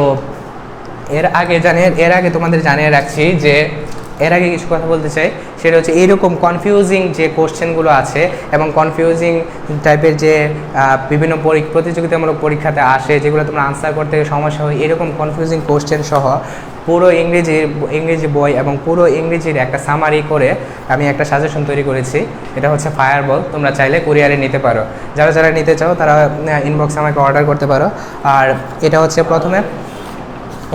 প্রথমে ইজি রোল দিয়েছি এমসিকিউর জন্য, এবং এরপরে হচ্ছে কিছু অলওয়েজ একটা শর্টকাট রোল, অলওয়েজ এখানে কিছু ক্রাশ রোলস আছে শর্টকাটের জন্য, দেখা যাচ্ছে এখানে কিছু শর্ট রোল আছে, এবং এরপরে যে গ্রামারগুলো আছে অর্থাৎ এখানে প্রায় 284টা এক্সাম্পল আছে, যেগুলো হচ্ছে কনফিউজিং কোশ্চেনের আনসার, বিভিন্ন কনফিউজিং প্রতিযোগিতামূলক পরীক্ষায় যেগুলো কনফিউজিং কোশ্চেন আসে, এবং সাথে রয়েছে মেইন বইয়ের ভোকাবুলারি, এবং সাথে অ্যাডোরেবল স্পিচ, স্পেলিং, অর্থাৎ যেগুলো পরীক্ষায় আসে। মূলত হচ্ছে এটা একটা ইংরেজি বইয়ের ফুল আপ সামারি সাজেশন। তোমরা যারা নিতে চাও নিতে পারো। আর আলটিমেটলি এরপর আমি ক্লাস নেব এখান থেকে, সমস্যা নেই।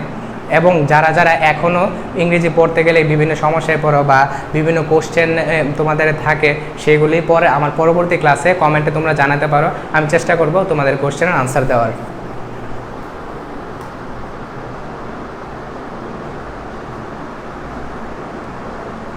এটার প্রাইস হচ্ছে ভাইয়া 110 টাকা। আমি ভাইয়া নেক্সট ক্লাস কবে নেব এটা জানানো হবে। রুটিনটাও অলরেডি মনে হয় গ্রুপে দেওয়া আছে, তোমরা দেখতে পারো। কুরিয়ার সহ ভাইয়া 150 টাকা, আর এমনি কুরিয়ার এবং মূল প্রাইস হচ্ছে 110 টাকা।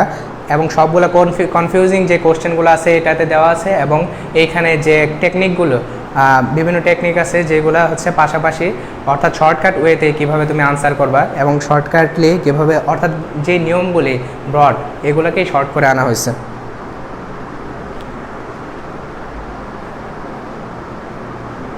কুরিয়ার সহ পায় ভাইয়া 110 টাকা।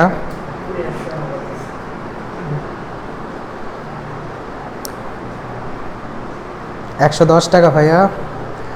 এবং এটা নিতে চাইলে আমাকে ইনবক্সে মেসেজ করতে পারো। এরপরও আশা করি ইনশাল্লাহ ক্লাস নিব। ওই সময় যা তোমাদের যা ইংরেজিতে যে সমস্যা হয় সেগুলো আমাকে কমেন্ট করে জানাবা, আমি তোমাদের আনসার দেওয়ার চেষ্টা করব। আশা করি এই পর্যন্ত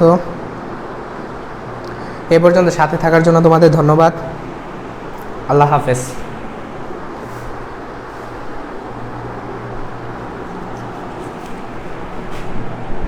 ফিনিশ।